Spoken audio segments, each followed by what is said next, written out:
eu não preparei. Não. Você não vai meter o ficar. Deixa eu jardinar. Aí fico eu bendito entre as mulheres. Estamos no ar, como todo primeiro sábado de cada mês, aqui do Chalé da Praça 15. Em novembro vai fazer aniversário, vai ter alguma atividade aqui também. Sempre de lado aqui, quase de frente para o nosso Mercado Público Central. Hoje nós temos o prazer de ter uma visita ilustre. Ondina Fachel Leal, autora de livros, professora, Os Gaúchos, Cultura e Identidade Masculina no Pampa. Eu vou pedir para o nosso mentor dessa ideia, que é o Paulo Tim, dizer um pouco da sua rádio, por que nós fizemos esse programa uma vez por mês, e já começar perguntando, falando. Quando nós temos convidados, no segundo momento eu vou apresentar os convidados. Paulo Tim. Muito bem. Bom dia a todos, ouvintes, internautas aqui, que acompanham esse programa, como disse o Adelicial, um programa uma vez por mês, que o nosso portal, que é o Porto Alegre, os cronoletes Porto Alegre 250.com, que é um repositório, né, de informações sobre a cidade nos vários campos, que tem essa particularidade. Ele é sempre classificado por datas, daí a ideia cronológica.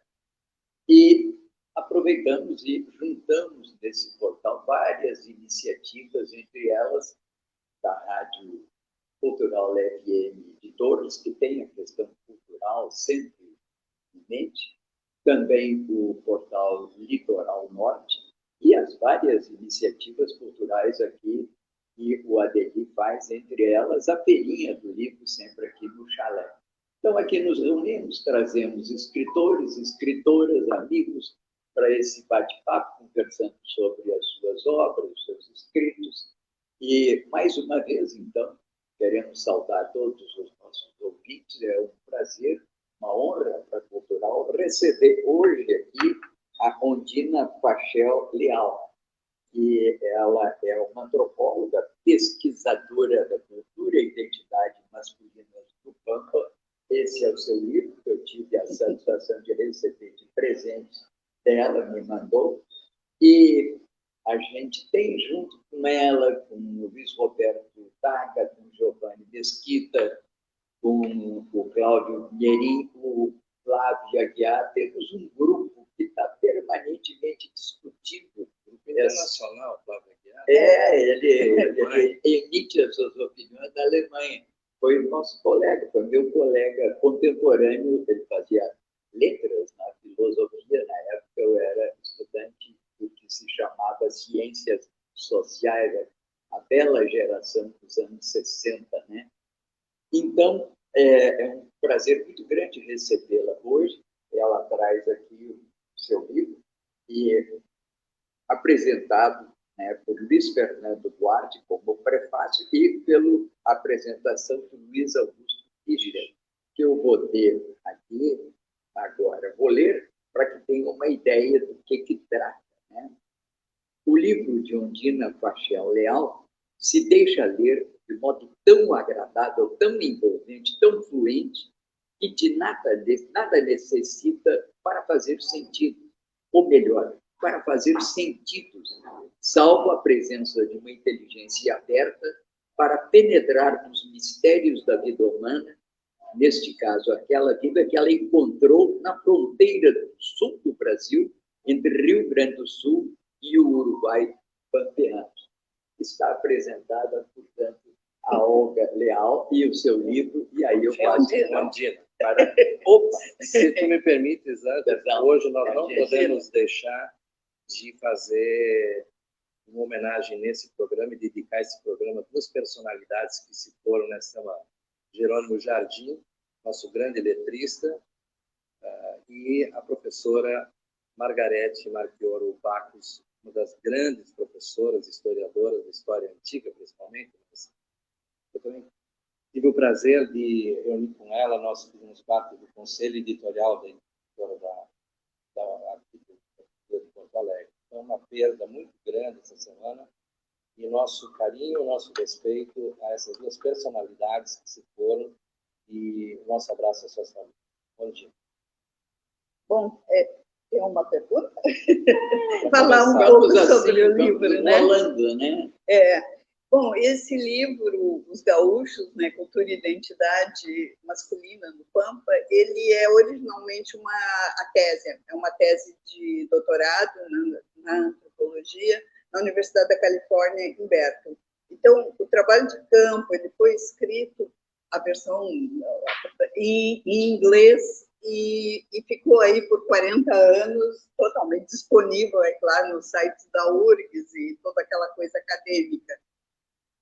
Muito recentemente, foi o ano passado, durante a epidemia, acho que durante a epidemia a gente para, e o Fischer, que já tinha lido ele em inglês, aliás, o pessoal mais acadêmico da antropologia, sempre, eu achava que não havia necessidade de traduzi-lo, porque ele sempre esteve lá, disponível, apesar de ser em inglês, mas estava lá, então ficou assim, muito restrito.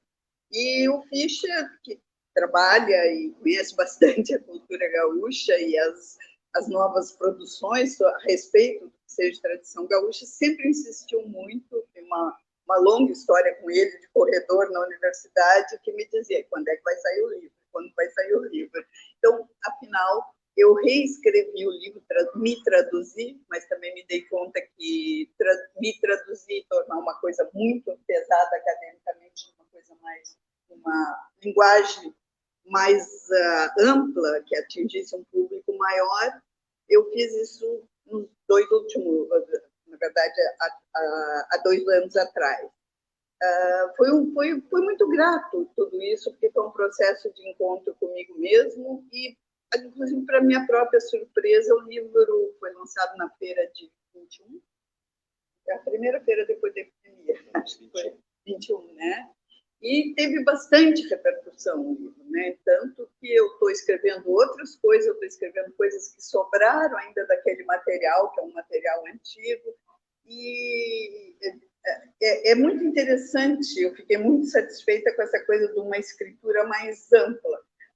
Por coincidência, por exemplo, ontem ainda eu recebi alguma coisa de Alegrete, que alguém mostrou uma foto do livro para alguém que se reconheceu no próprio livro. Então, 40 anos depois, então até a palavra que veio junto no e-mail que eu recebi, dizendo que essa pessoa, se Florício era o nome dele, como a gente geralmente troca os nomes, eu não lembrava, mas claro que eu tenho em algum lugar, e o Florencio se reconheceu e disse que ficou extremamente orgulhoso, né? Não sei se vai se lerá, eu gostaria de ter entregue, mas como era em inglês, essa coisa de devolver para eles no primeiro momento, é claro que eu sempre devolvi para a prefeitura de Alegrete, para aquelas pequenas cidades, mas para os peões era coisa, até tinha mandado no início fotos, mas não sei se eles chegaram a receber. Não era no tempo digital. E eles não tinham, nós não tínhamos celular, né? Hoje isso ficaria mais fácil, essa devolução. Mas, enfim, o livro, então, é uma etnografia, no sentido do clássico do termo, que é uma descrição densa a respeito de uma cultura. Ele é quase agora, eu acho, um documento um tanto histórico, porque é de 40 anos atrás, embora as pessoas que estão lendo, que têm alguma familiaridade com essa vida de campanha, com o gaúcho aí, que eu estou trabalhando com ele, no sentido bem restrito do termo, que é o trabalhador rural da grande estância, né?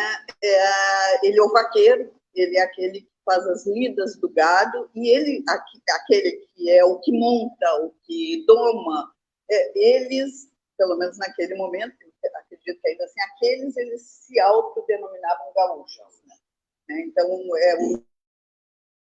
um zóio, sinônimo de vaqueiro, nesse sentido. Então, é um grupo bastante específico, não é nós gaúchos do Rio Grande do Sul, embora isso acaba entrando em discussão, é claro, a toda essa busca de ter como identidade, essa produção de uma identidade que acontece também no meio urbano, principalmente nas cidades do interior, então tem vários eventos, tem os CTGs. Então, isso que está sendo descrito. Na verdade, o que me levou a trabalhar com isso, naquele momento, foi um momento em que, vamos dizer assim, a cultura gaúcha mais urbana estava com a criação de CTGs, estava uma febre, acho que ainda tem uma quantidade muito grande, e eu tinha feito um trabalho anterior, meu trabalho que era de mestrado, que era sobre telenovelas, e que eu trabalhava com a recepção da telenovela. Então, a minha pergunta de investigação inicial foi exatamente essa: como é que aqueles que seriam, em princípio, os produtores legítimos, claro, com aspa, que todos somos legítimos, a cultura é sempre legítima, mas aqueles que seriam os gaúchos, que se autodenominam gaúcho enquanto um termo, produzem e recebem. Como é que se dá esse circuito e as várias mediações da cultura? Como é que eles recebem de volta os festivais de cultura que eram da região? Eles assistem aos festivais, não assistem aos festivais? Como é que há essa produção? Então, o meu foco era o galpão, então coletei muitas histórias de galpão, gravando, e o que acontecia no galpão. E a partir disso, então, tem várias. Esse acaba sendo apenas um capítulo, mas essa história de dar conta, de mapear essas mediações da cultura gaúcha, acontece exatamente, quer dizer, aquele trabalho mais clássico, a região que eu estava era a fronteira com o Uruguai, e com a Argentina menos, a não ser pelos festivais, mas aquela região nossa, que é da agricultura extensiva, agricultura não, desculpe, que realmente era só pecuária extensiva, e tem uma série de instâncias, inclusive, que eu dei preferência a essas, que eram sobre a linha de fronteira com o Uruguai. Então, isso assim, vamos dizer assim, é um caso limite nesse sentido, né? Não quer dizer que todo o Rio Grande ou todo o nosso gaúcho seja assim, mas esse é especificamente dessa cultura. Eles vivem entre homens. Eu não tinha me colocado a questão de gênero, porque a minha questão principal era da circulação da mídia. Originalmente, você sabe, quando a gente faz uma coisa, vai se... É um corte, mas quando cheguei lá, obviamente que a questão de gênero, de masculinidade, era fundamental, eram todos homens, né? Então, isso também, de tal forma, é tão fundamental que quase invisibiliza, passa a não ser uma questão do ponto de vista sociológico, mas são todos homens. Então, eu trabalho muito com as histórias, com os cantos, o que eles me contavam sobre o que é estar entre homens, porque os homens têm essa característica como trabalhadores que moram, estão isolados, moram e vivem no galpão, pelo menos era assim. Eu acho que hoje isso talvez tenha mudado um pouco, mas não muito na grande distância. Não muito, 40 anos depois. Então, viviam, né, era aquele cotidiano da estância, da lida campeira, daqueles que eles chamam que são mais gaúchos que os outros, né? Aquele que eles chamam, não, aquele é bagual, aquele é muito mais, ainda vive mais adiante, lá onde eram os posteiros. Então, é isso que eu estou dando conta numa escritura que eu tentei que ficasse, não tem uma nota de pé de página, nessa que está muito mais limpa do trabalho acadêmico original. Já alguém escreveu, disse que, na verdade, o processo da construção da humanidade ela se deu através da linguagem, né? Então, eu te pergunto, essa questão da caracterização deste homem, desse campeiro, desse trabalhador rural, a palavra gaúcho, ela também perpassa as fronteiras, né? Nós temos muito essa discussão das fronteiras nas nossas guerras, tanto que daqui nós partimos para guerrear no Uruguai, Paraguai, passando pela Argentina, com histórias assim incríveis. Ontem até reuni com uma pessoa e vai resgatar, escrever sobre o coronel Niederauer, que se encontra ainda enterrado no Paraguai, né? Essas histórias de transposição de fronteiras. Como é que você viu essa questão de fronteira e essa questão da palavra gaúcho? Como é que isso surgiu no teu trabalho? Bom, a ideia de cultura gaúcha era anterior ao trabalho, pois era exatamente essa deconstrução da cultura que se apresentava no urbano, no CTG, que eu queria entender. Agora, realmente me surpreendeu ao chegar lá, né, que é claro, a gente chega em vários lugares primeiro, até resolver em que lugar que eu posso ficar, porque a antropologia é muito clássica, assim, 2 anos naquele lugar, naquela instância, visitando outras instâncias. Me surpreendeu muito que se chamava o gaúcho, no cotidiano, inclusive. Aquele é gaúcho, aquele não é gaúcho. O que é gaúcho é aquele que monta. Isso dentro do grupo pequeno, nós estamos falando de alguma coisa. Então, achei muito interessante, porque isso acabava sendo a referência em todas as histórias, nos poemas, etc. Essa questão da guerra, da ideia de honra, de valor, de ser guerreiro, ela aparece, claro, não era um momento de conflito, pelo menos não de conflito armado, mas sim era um momento do início da abertura política, isso foi em 82, então começavam a ter os candidatos para constituinte, briga pela abertura política, e estavam presentes na área urbana, então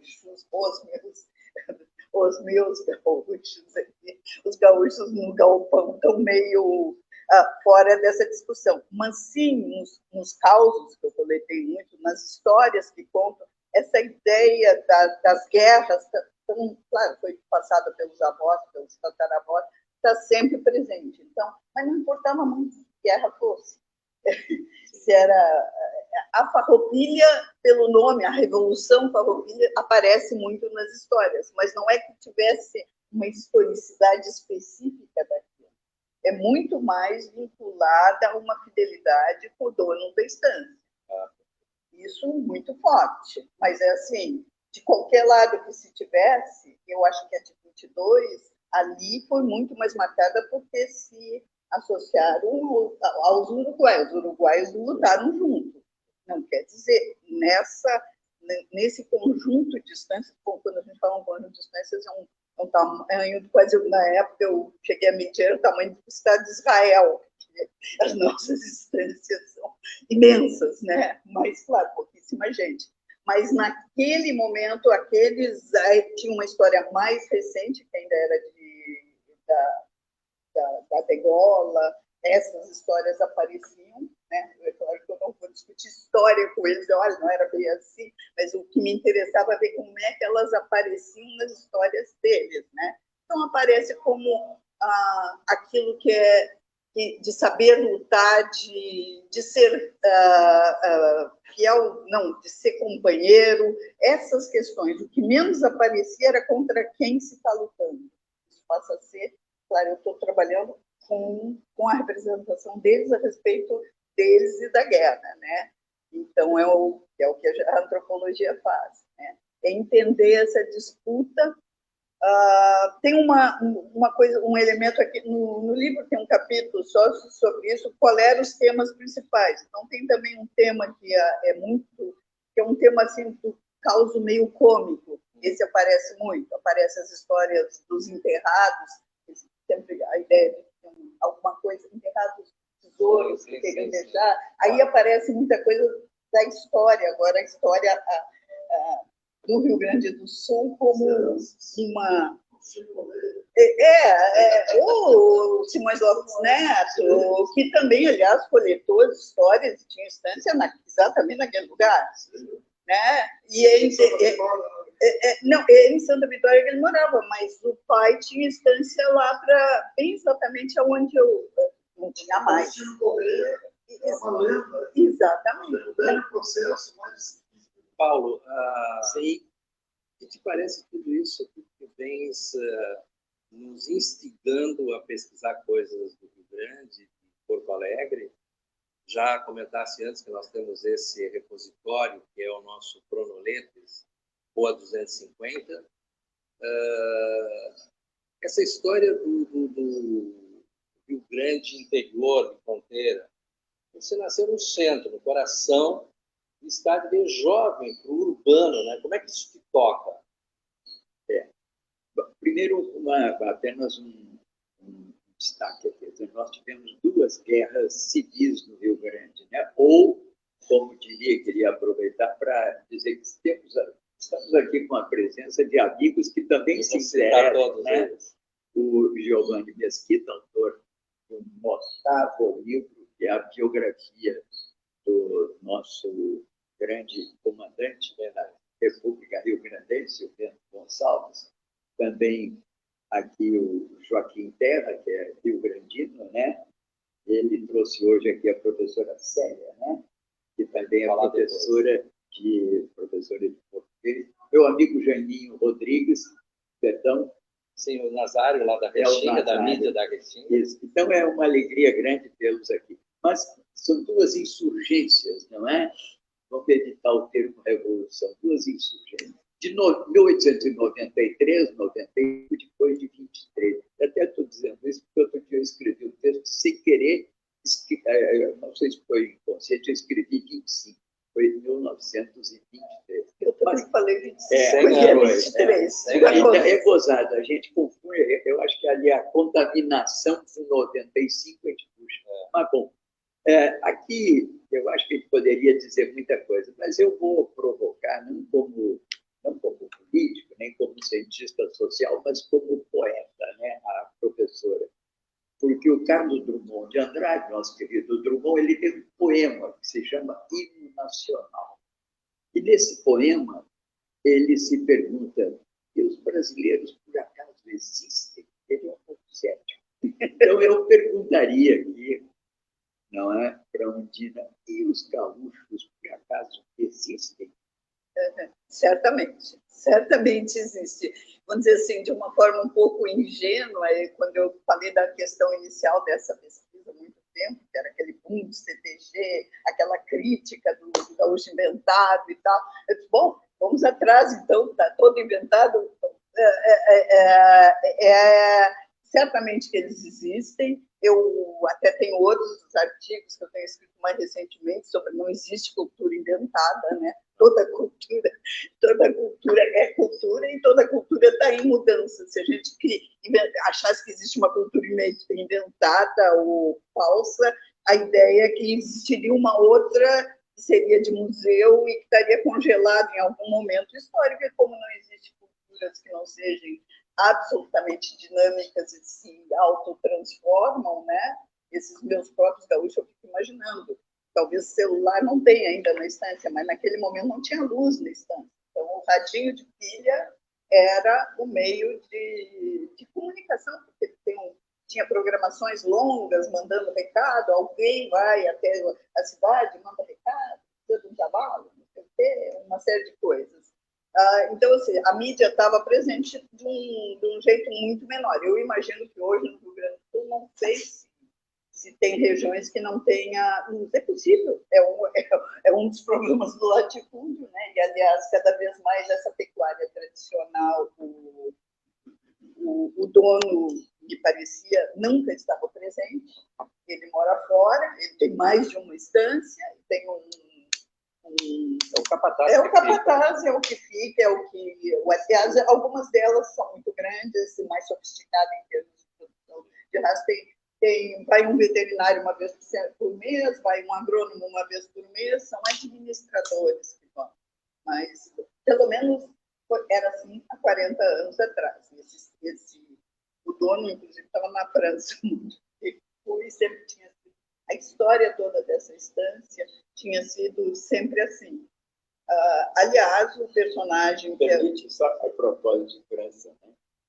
O Assis Brasil, que foi o comandante da insurgência de 23, ele tinha muita conexão com a França e conta, inclusive, o Assis Brasil, romancista, conta que famílias perversas, ele conta que nas quartas-feiras só se falava francês. Inclusive, a esposa dele era genevrina, que só falava francês. Então, quarta-feira era o francês na instância. Né? Isso dá uma ideia dessas conexões dos grandes proprietários já no final do século XIX, início do século XX, com o comércio exterior, com a Europa. Né? Isso eu acho que era muito forte, principalmente ali em Pelotas. Tá bom, desculpa. Não, ao contrário. A instância que, vamos dizer assim, que eu fiquei por mais o tempo todo, que me cederam a Casa Grande, porque obviamente eu não ia ficar, não, era do Demésio Ribeiro, que era, mas foi o primeiro-ministro da Primeira República. Quer dizer, então, a quantidade sofisticada, uma biblioteca maravilhosa que tinha na Casa Grande, né, era fantástico. Mas, e eu acho que, então, por exemplo, quando perguntasse sobre a guerra, aquela instância, tanto o Ribeiro I tinha sido votado na Farroupilha, comandante. A minha parte não era essa, era ver os gaúchos. Eu não sou historiadora, mas eu tenho tanto material, eu tenho tantas entrevistas sobre isso, o papel do primeiro Demétrio. É o que dá nome à rua. É o que dá nome, é o ministro, é o republicano, é o da abolição da escravatura, etc. O que tem uma briga imensa com Rui Barbosa. E, então, essa outra história, agora eu gostaria de escrevê-la, porque eu tenho muito material sobre isso, eu tenho acesso aos diários dele, tive. Agora o neto já está mais complicado, mas tive. E eu era muito amiga pessoal do Demésio Ribeiro, o arquiteto, o casado, o professor da URGS. Então, foi um pouco assim, eu até no livro não comento isso, porque não interessava naquele momento, eu escrevi, achei que não cabia dizer agora, mas hoje, até pelo meu interesse, porque eu estou pesquisando nos arquivos e tal, isso volta. Ou seja, tudo a ver com a Revolução de 23, que foi o grande financiador da Revolução de 23, cartas e cartas e cartas, contando isso. A propósito sobre 23... E os estavam aliados aos uruguaios e ao Assis Brasil. O Assis Brasil é um personagem fundamental nessa... É interessante isso, porque ela marcou, aqui colegas e amigos, inclusive jornais, ela marcou tão profundamente, quer dizer, a história do Rio Grande, que, de certa maneira, mesmo derrotados, porque eles foram derrotados, eles imprimiram no ideário uma mítica de libertária. É muito interessante isso, como, na verdade, quando, a nosso entendimento, pode ser que a gente possa revisar isso, quando, na verdade, tanto que eles são identificados na historiografia nacional com os movimentos libertários que lutavam contra a oligarquia, contra as oligarquias regionais e nacionais. E pela democracia. E pela democracia. Porque essa era a crítica, a grande crítica. Na verdade, era a crítica superficial, era. Porque isso era do Brasil inteiro.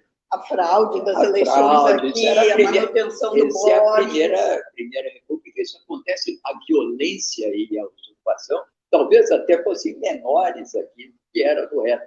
E aqui tem uma particularidade, quer dizer, a historiografia nacional toma partido e reitera e sublinha isso, e estigmatiza os governos republicanos como retrógrados, identificando os retrógrados da Primeira República. Todos daqui é o contrário. Eles são os avançados, eles já estavam na frente. E a herança que passa através de Getúlio Vargas é levar a experiência, que era a experiência republicana, em curso na Primeira República, para o Brasil.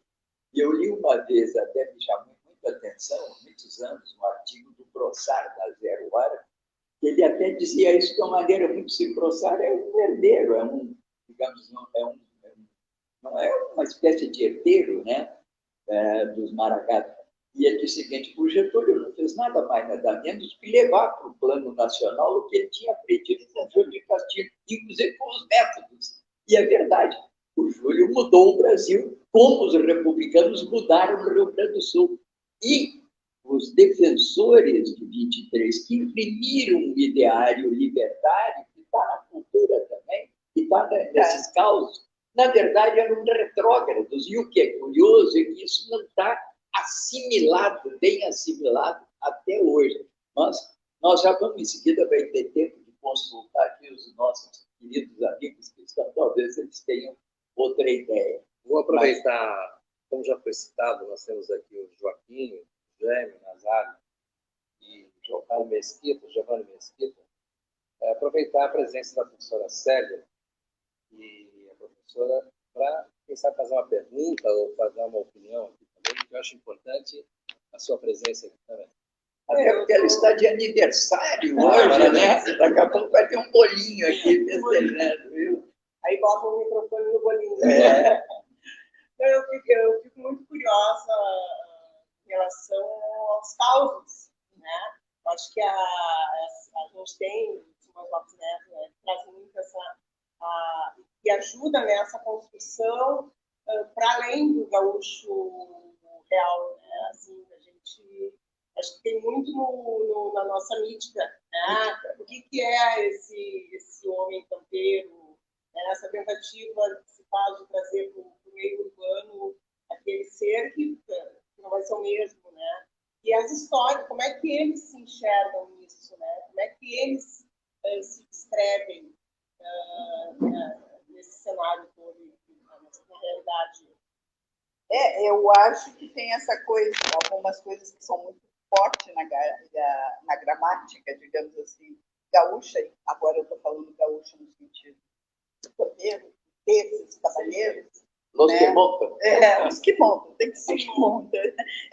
Primeiro, essa intimidade com o próprio animal é toda uma cultura muito específica. Isso na antropologia, em outros lugares, aparece muito com essa especificidade, que, aliás, reproduzem muito o que acontece aqui com os nossos gaúchos. A ideia do São Paulo, né? A ideia do centauro, a ideia de uma unidade, se tu não tiver cavalo, tu não tem pés, né? Isso é dito, assim, Monarca. De monarca, E uma ideia que eu acho muito interessante, que é uma ideia do latifúndio como liberdade, que é muito confusa, mas ela aparece porque para eles a ausência da cerca, primeiro que eles estão morando lá, vivem lá, as mulheres ali naquele momento, embora a legislação trabalhista seja de Getúlio, muito anterior, na verdade nós estávamos saindo de uma ditadura onde nada se falava sobre legislação trabalhista, mas de qualquer maneira tinha recém começado os sindicatos rurais e as mulheres que eventualmente ainda vivessem dentro das instâncias, com uma coisa do proprietário deixar fazer um rancho, que ele se arranchar, os antigos posteiros, era assim. Então, todas essas relações trabalhistas que eram antigas, algumas perduravam, mas a preocupação dos estancieiros era regulamentar, porque já havia, principalmente do lado feminino, e eu coletei essas histórias, as mulheres apelavam ao sindicato e ganhavam porque viviam dentro da estância, e obviamente se vive dentro da estância, elas trabalham de alguma forma, apesar de não montar e tal, mas amarram uma vaca, sei lá, faz a comida, etc. Então estava num momento assim, muito de ebulição, porque estava começando a abertura política e os sindicatos muito ativos ainda nessa questão. E, então, tinha havido nos últimos, digamos assim, cerca de 5, 6 anos, esse conflito forte sobre regulamentar as relações de trabalho dentro da instância, porque muitos estancieiros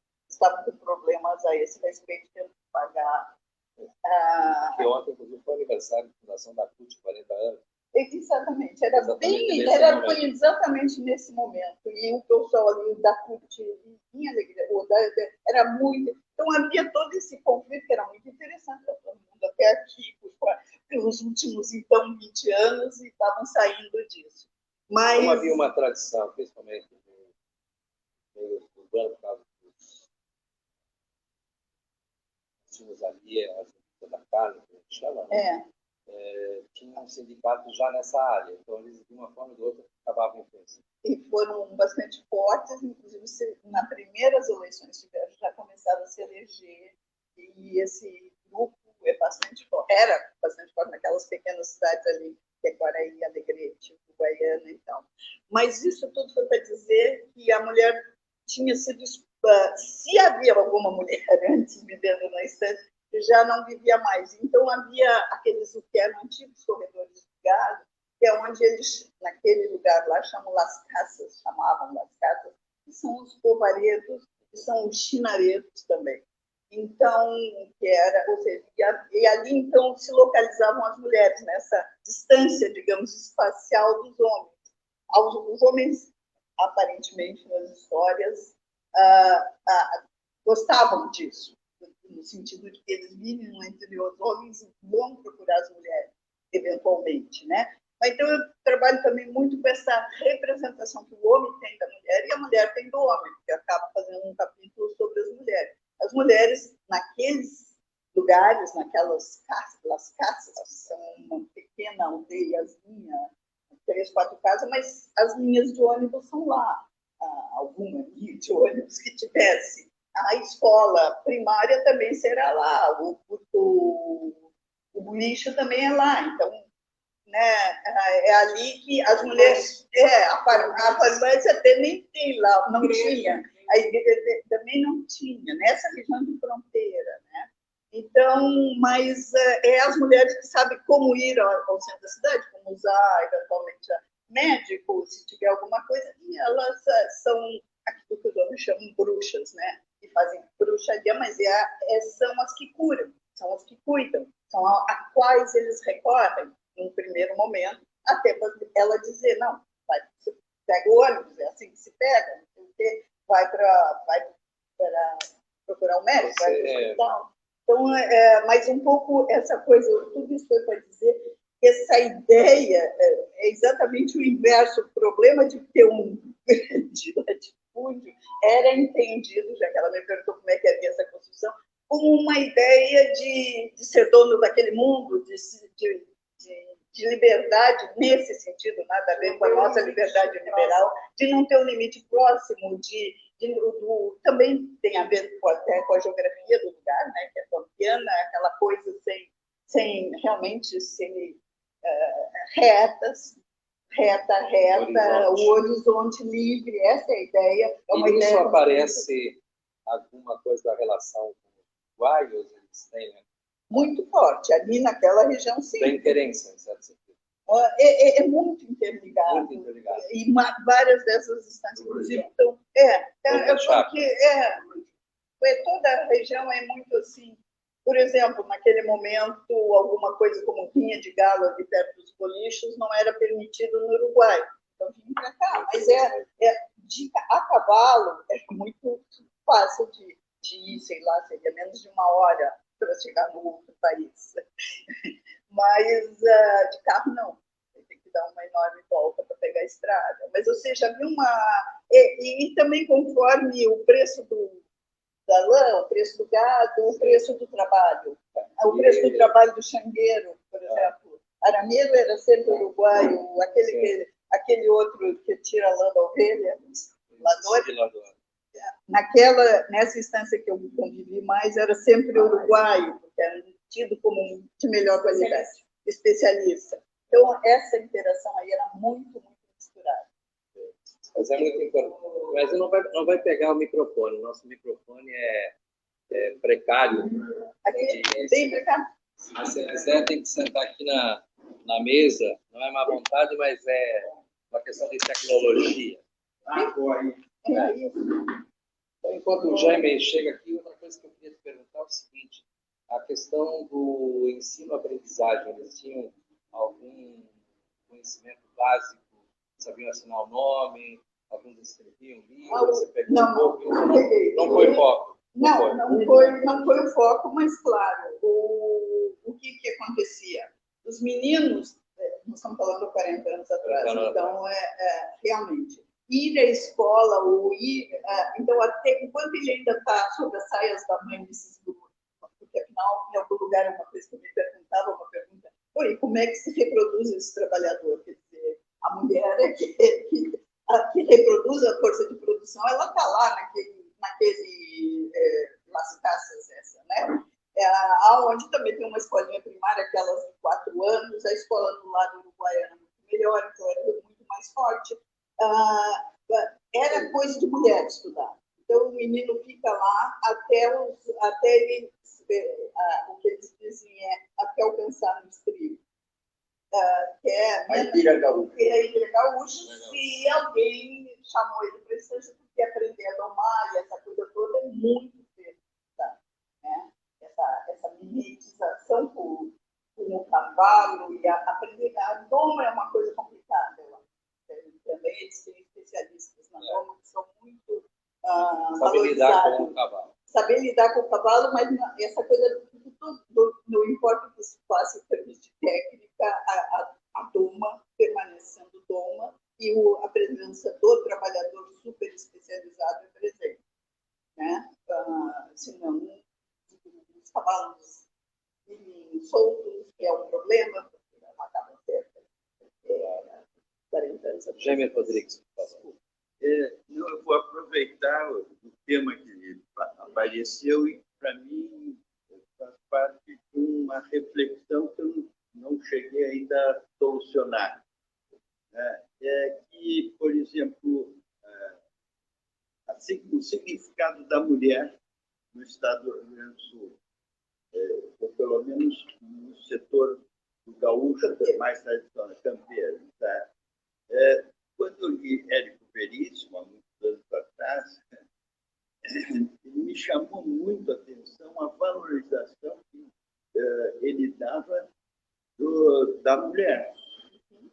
Ou seja, a sensação que eu tinha de que quem segurava a casa era a mulher.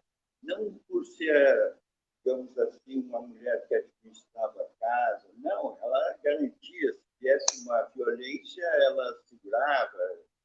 Uma mulher forte. Uma mulher muito forte. Né? E a relação que ela estabelecia com o gaúcho tinha relações, não era uma coisa, era uma mulher submissa pura e simplesmente. Então, eu lanço mais como pergunta, digamos, é uma afirmação com conteúdo de pergunta mais maior. Complemento, eu não me lembro o nome da estanceira, e quando mataram o primeiro símbolo, quem mandou enterrar também foi uma mulher, né? Dona de uma estância lá em Itacurubi. Bom, primeiro, claro, as mulheres têm as mulheres estancieiras, que realmente é bem diferente desses gaúchos, mas são bastante respeitadas no sentido de que talvez seja uma dos meus mitos, assim, aquela coisa urbana de 1980, que eu achava, os gauchismos são tudo machistas, aquela ideia que a gente vê no gauchismo urbano, né? Que é uma representação de si com todos aqueles atributos e os símbolos da masculinidade se misturam. Né? Tem que exacerbado porque faz parte da coisa. Nos homens lá também, mas o que acontecia, e todas as histórias que eu tenho mostravam nesse sentido, né? Morriam de medo das mulheres por duas coisas, porque a mulher, ela sabe fazer uma coisa que é terrível para eles, que é entrar em cano do bicho, acho que era o nome, que é considerado uma doença, mas é se apaixonar, é perder a razão, é perder as forças. Isso, assim, é um número de histórias. Eu tenho que rever o nome, acho que é isso. Porque a mulher é que tinha esse poder. E a outra coisa é a mulher que tem o poder de tirar a honra do marido, do homem, né? Porque, primeiro, que o homem não tem como ficar com ela perto. Então, ela vai morar lá, ela vai dar para outro. Seja a mãe do filho ou não, é um lugar onde deve ter 10 homens para uma mulher. Existe uma coisa demográfica básica aí sobre a reprodução dessa força de trabalho específica, né? É óbvio, né? Então, Cambicho mesmo. Paixão amarela. É uma coisa, mas eles colocam como doença. O gaúcho porco. Serranos tem uma música. Não, aí é demais, que é a honra. Mas só que pode. A honra Ele pode perder uma briga, isso não perde a honra de jeito nenhum, desde que ele lute. Perder não é problema. Uma guerra não é problema. O problema é lutar. O problema é lutar. Se ele negar a luta, sim, pô, aí não dá, né? O ir de enfrentamento à própria morte, isso tudo é extremamente valorizado. Com a mulher é aquela coisa, se ele larga, a mulher pode sujar a honra à medida em que, né, se envolver com o outro e ele ficar disponível, além do que ela tem, aí eu tem várias magias, né? Magias muito fortes de atrair, ela que sabe, eles vão lá consultar, eu fiquei um tempo nessas lascas, vão consultar de como eles devem fazer para atrair mulheres, né? Então tem todo uma... Né? Elas são as bruxas, elas são as que fazem, até a palavra mandinga na coisa parece muito como magia, mas todos eles, né? Não, imagina, quem acredita em magia, é só o que faltava, todos vão lá e se consultam, né? Todos fazem o que eles mandam. Mas pelo sim, pelo não. Pelo sim, pelo não, o Giovanni Mesquita. Isso aí que tu me relatou me lembra muita coisa dos gregos, né? Tem uma sociedade masculina e esse medo da paixão. A paixão é uma coisa terrível, né? Porque imobiliza o homem. E é o único momento em que ele pode, assim, ele também vai perder a sua paixão, vai ficar apurrinhado, ele vai ficar, eu chamaria deprimido, mas tem outras palavras. Sim, por favor. Bom, eu nasci no Povo Novo, ali de Pelotas Rio Grande. Né? Quer dizer, o Rio Grande do Sul todo é grande Povo Novo. Uhum. Eu nasci lá, onde surgiu o Rio Grande do Sul. Fui batizado na igreja Nossa Senhora das Necessidades, as primeiras igrejas de São Pedro. E tinha um estigma naquela região, que era uma região dessa das casas. O Povo Novo surge com as casas. O povo, né, eles dizem lá no Uruguai, dizem Las Casas também, no lado do Uruguai, eles chamam de povo. O povo é o povoado. O povoado é em português, do lado de lá eles diziam o povo. Aquele povo. Aquele povo. E tinha eu sou originário de um tambo de leite. Meu pai e a minha mãe trabalhavam com gado leiteiro. Eu, com 11 anos de idade, até os 21 anos de idade, estava 10 anos. Então, você estudava então. E tinha um estigma do gaúcho da estância do gado de corte, gaúcho cavalo, gado de corte, que era a elite, e o leiteiro, que era um sub-gaúcho, vamos dizer assim. E a questão da estância, quando apareciam mulheres na estância, elas eram os afazeres domésticos, cozinhar, lavar e tirar o leite das vacas. Isso, amarrar uma vaca. Amarrar uma vaca. Isso era o trabalho das mulheres. Como é que a senhora abordou isso aí? Olha, a estância que eu estava só tinha a mulher que era a cozinheira e era a esposa do capataz. Até um acerto que se faz, mas se paga, são 2 salários, é tudo. Então, só tinha uma mulher, e foi uma das razões de que me acolheu em outras instâncias que eu fiquei, que tivesse uma cadeira, que não necessariamente tem todas. Né? Alguns, como é que os estancieiros, eu estou falando uma bem tradicional, né? Então, como é que os estancieiros fizeram? Ele vai daqui a um mês lá, não sei o quê. Então, leva alguém da pequena cidade, vão lá, e uma coisa, ou ficam lá durante o período. Mas, no mais, não há necessidade da casa grande ficar aberta. Era assim, pelo menos, né? Porque vão ser só os gaúchos. O capataz morava numa coisa que não era nem o galpão, mas eu tinha essas fazendas muito grandes, cheias de... Tem uma hierarquia. Tem uma hierarquia muito clara. Eu li dos estancieiros não eram considerados gaúchos. Esses não, os que estavam lá, alguns são, né? Mas se ele não monta, se ele, gaúcho no sentido, se ele, o último aí, o penúltimo, e o desrespeito que eles têm é muito grande, apesar de ser o dono, né? Quando o dono não está lá, eles virou as costas, debocham. Santiago mostrou isso no programa. Porque se ele não sabe montar direito, se ele não sabe se comportar como gaúcho, se ele não sabe ter essa lida da fala, que é muito importante também.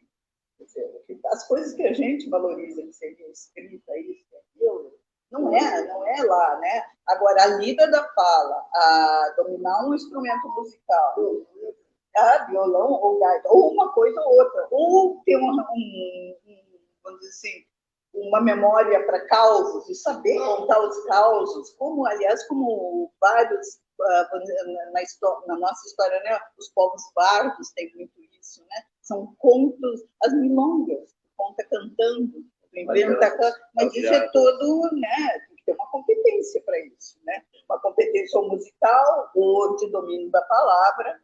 Dizer, todo o nosso Simões, eu ouvia várias daquelas histórias, mas eu nunca leio Simões, né?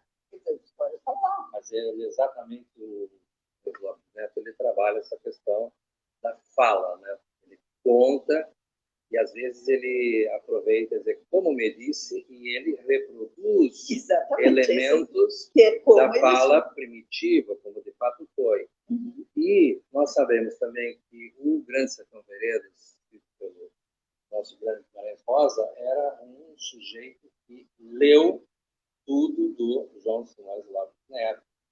E tinha uma simpatia muito grande pela sua literatura. Ele trata também do vaquiano, né? Lá de Minas Gerais, que não é o nordestino, que é diferente. Então tem essa questão. Por sinal, eu entrevistei o Gilson de Barros, que está apresentando nesse sábado e domingo no Teatro Bruno Kiefer, ali da Casa de Cultura Mário Quintana, um espetáculo do Rio Baldo. O personagem, Rio Baldo, ele trabalha exatamente isso. Ele está sentado e ele fala tudo sentado. É uma dramaturgia falada, diferente, porque a grande questão em Simões Lopes Neto, como em Guimarães Rosa, é a fala. Nós temos no Rio Grande do Sul alguns escritores que tentaram trabalhar essa questão. No Partenão Literário, se começou, na verdade, um pouco essa questão de tratar do nosso interior, Apolinário, e depois outros que servem. Mas isso nunca foi uma vertente muito forte que tenha se consolidado enquanto o Alcides Maia, depois que a Thelma morreu. Eu gosto muito dos contos do Alcides Maia. E, mais recentemente, a gente vê que um que outro escritor moderno tenta fazer a viagem de volta. Né? Mas na poesia isso está muito presente. Na poesia, sim. O formato foi... Mas o Taylor Diniz... Não é o poema. Como é que chama aquele livro? Novela Interior. É um livro, o último livro do Taylor Diniz, que escreve... eu achei esse livro maravilhoso, porque ele volta para, em última instância, Judicativo, né? Que é ali aquela região que ele nasceu. E, de fato, ele explora muito bem essa questão do sujeito que ficou, do sujeito que foi. Então, eu acho que alguns autores deveriam fazer um ciclo, quem sabe, mesclar um pouco essa questão da historiografia, porque há polêmica. Tá? Toda vez que eu falo de farrapos, eu fico encabulado. Eu penso no Giovanni. Né? Giovanni tem uma tese, né? Outros têm outras visões, uma guerra, uma revolução, isso tudo. Uma guerra civil. O time explorou um pouco isso. Tá? Mas eu acho que não podemos entrar no sectarismo de achar que, eu sou Maragato, certo? É muito mais complexo. Me pareceu que o Rio Grande do Sul é muito complexo. E hoje, eu acho que mereceria uma retomada dessa discussão da cultura e entidade masculina no Pampa, porque algumas fazendas continuam um tradicionalismo violento. Uruguaiana é um lugar muito tradicional, e a gente viu agora que a escravidão contemporânea lá na produção não do arroz, mas da semente, né? Foi bárbaro. Eu acho que toda essa região pecuária aí que tem uma nova, mudou seu modo de produção radicalmente, não tinha nem gente para produzir lá. Então, o que aconteceu? Terceirizou e aí complica mais ainda a Como questão. existe na Europa, depois posso até Exatamente. falar disso. Exatamente. Giovanni Mesquita. Bom, não vou entrar nessa questão, né, do farroupilha, isso aí tu puxa uma pena vem o galinheiro inteiro, né? Então, eu acho que a gente tem que tratar especificamente um momento dessas questões que é Aí mesmo todo setembro, Setembro né? nós vamos fazer a entrevista mesmo, contigo. e dentro disso tem uma série de situações, certo? Bom, então eu vou voltar um pouquinho ao que estava sendo colocado, né? É a questão do Simões Lopes Neto me lembrou um pouco. No ponto aquele que é Coco Verde e Coco Verde Melancia, eu me lembro que uma coisa que ele falava com horror do pretendente da namorada dele é que o cara tinha cara de pau de se apresentar na casa dela de charretinha. Então, ou seja, é o último dos homens. Sim, imagina como é que esse cara que vem se apresentando de charretinha tem a cara de pau de vir aqui disputar, né?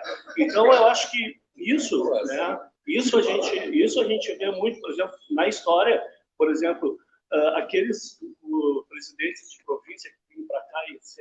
O cara que não montava um cavalo, no estoque, ele tinha que se mandar daqui, porque ele não era reconhecido por nada. Não importa se ele era rico, não importa se ele era poderoso, não importa nada disso. Imagina lá na região, que agora em Porto Alegre estava lá. E outra questão, só para completar, é o seguinte: me ocorreu agora que tu estava falando sobre o Simões Lopes Neto. O Simões Lopes Neto era um indígena. Porque o Simões Lopes Neto se metia lá no galpão, né? E ele fazia todas aquelas anotações e tal. Então, o que tu fez, né? O Simões Lopes Neto fez também. O Guimarães, Coletar os contos. o Guimarães andava a cavalo e depois a correspondência, eu acho que era com o pai, não sei com quem, que ele teve essas coisas. Agora, o que nós temos que colocar é uma questão até que o Fischer também coloca nos trabalhos dele sobre esses últimos livros dele. Bom, mas o Guimarães é considerado nacional e o nosso Simões é regional. Quer dizer, o umbigo do mundo não é aqui, gente. O umbigo do mundo não é aqui, mas eu acho que... Por mais que seja exatamente... Isso não é moderno. Exatamente, não é moderno. Ele seria pré-moderno. Ele seria pré-moderno, só que é antes e a modernidade de 22 só aconteceu em São Paulo. Já podemos aproveitar, se o Giovanni tiver agenda dia 2 de setembro, primeiro sábado de setembro, falaremos do teu livro, tá? Porque eu acho que é uma certa é uma certa continuidade a esse debate, né? E nós temos primado aqui nessa iniciativa do Paulo Tim, e todo sábado que a gente puder ser o primeiro do mês, fazer esse tipo de entrevista com algum autor nosso aqui. Nós já conversamos com muita gente e também eu tenho feito o mesmo com um Facebook que eu tenho. Toda quinta-feira eu faço uma entrevista sobre algum autor ou alguma questão nossa aqui. Eu acho que nós trabalhamos muito pouco a cor local. Mesmo a literatura em geral, professora Célia, eu diria que no último decênio nós tivemos um incremento da literatura no Rio Grande do Sul, especialmente na região metropolitana, mas temos alguns focos. Nós temos o grupo do Paulo Tim, que é do Vale do Mapituba, temos o pessoal Literatura com Café de Santa Maria, nós temos o Sarau, lá do pessoal de Santa Cruz, nós temos o maior grupo do interior hoje no Vale do Paranhana, nós vamos dia 19 a Igrejinha, nós vamos ter o festejo dos 3 anos de uma revista literária, que é um primor, chama Paranhana Literário, e eu sugeri a vocês que é preciso, inclusive, diversificar um pouco a área de historiografia, tem pouca coisa, enfim. É um site único, exemplar pela sua qualidade. Nós vamos retomar um pouco, né? O Fischer gosta muito desse assunto, já que falou, que tem nós, os gaúchos, nós, os guarani, nós, os quê. Nós temos também um pessoal aqui em Porto Alegre que faz os caminhos operários, faz um resgate muito importante. Nós entrevistamos e tem aquele grupo de mulheres, né? Também. Temos vários. Mas tem a de música, Temos agora... tem muita... Exato. E tem um livro sobre a questão da masculinidade, também bem recente. Bom, nós estamos chegando ao final do nosso programa, porque como ele é reproduzido, também não adianta passar de 1 hora, porque depois a pessoa tem dificuldade Sim, não adianta. nos acompanhar. Queria, então, agradecer aos nossos visitantes de hoje, nosso amigo Jean, o Mesquita, que vai estar conosco, Giovanni D2. Agradecer sempre o trabalho incansável do Celita. Agradecer ao Nazário, que, para quem não...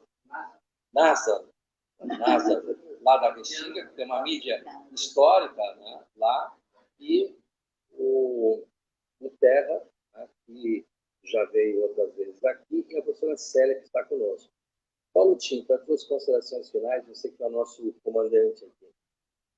Olha, eu acho que foi muito oportuna e boa, inclusive que antecede o mês de setembro e já entramos em palavras com essa temática. Né? Foi muito bom, agradece muito a Undina e todos que aqui estão. Né? Isso aqui não é um evento público, é uma gravação que fica, inclusive, tanto no Cronoletes Poa 250, como fica também no site da Cultural FM. Temos lá um título que é Encontro com Escritores, já devemos estar no 7º posto, né? Então, sempre lá, de maneira que podem até assistir os anteriores, né? Sido muito bom. Eu acho que isso nos entusiasma para continuar com esse projeto, com outros escritores da cidade, e que chama a atenção para a necessidade de se voltar um pouco para a temática regional. Eu sempre conto a história, que é aquela história... aquela história do Prestes na cadeia, naqueles anos difíceis, do Estado Novo e tal. E aí perguntou ao Sr. Paulo Pinto, que era o advogado dele, que estava lá saindo da cadeia, mas que tal, doutor Sobral? Que tal?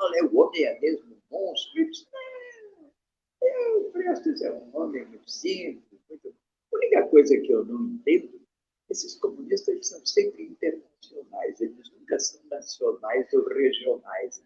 Então, eu acho que é importante a esquerda se debruçar na temática regional, conhecer o que é a dinâmica interna da sua historicidade, os impulsos que, eventualmente, podem contribuir para fermentar um estado de espírito capaz de poder isso. Eu acho que as teses... Claro, lógico.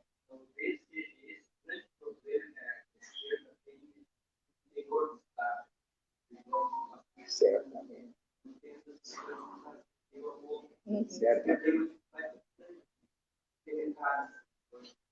Então, acho que é muito Temas bom. não faltam. E Temas não faltam. vamos Agora, continuar os essa fazendeiros, pauta. muitos Muito deles bom. no Isso Partido mesmo. Comunista. E fiquem conosco sempre, Cultural FM, assistam o Cronoletes Poa, o 250.com, e aqui conosco, primeiro sábado de cada mês, sempre aqui com uma escritora da cidade. Grato, viu? Eu que agradeço, gostei muito de conversar com todos vocês. O livro está disponível, quem não conseguir, fala comigo. O que eu quero é que leiam. Nós voltaremos a esse tema. Eu quero depois fazer um programa especial também, que eu faço no Facebook Poa 250. Pegou essa onda de 250, já que a prefeitura prestou um pouco, a sociedade civil está fazendo. Então, como nós nos comprometemos aqui com o Giovanni Mesquita e o Paulo Tim, no dia 2 de setembro, nós estaremos aqui às 10 da manhã no Chalé da Praça 15, um papo sobre o livro Bento Gonçalves. E nós continuamos com a feira do livro no Chalé da Praça 15. O próximo será dia 26 de agosto. E hoje tem uma feira, né? Hoje temos a feira na frente da Biblioteca Pública do Estado. Dia 26, esperando todos vocês aqui. São de leitores, pessoas que se conhecem. Nós já somos um grupo. Nós estamos com 96 pessoas que já estiveram nas 10 edições. Tem gente para caramba. Nós vamos ter mais gente dia 26. E agora, dia 21, 22 de setembro, nós vamos fazer uma super feira no Grupo Hospitalar Conceição. No espaço ali do Hospital da Criança, Literatura Infantil, E ali no prédio administrativo, onde tem o estacionamento, a literatura em geral. E a Feira do Livro, porque esse ano vai ser o dia 29, começa, vai até o dia 15 de novembro, e a ideia é expandir livros na mão cheia para a cidade inteira. Até o próximo evento, muito obrigado. Ótimo. Vou botar meu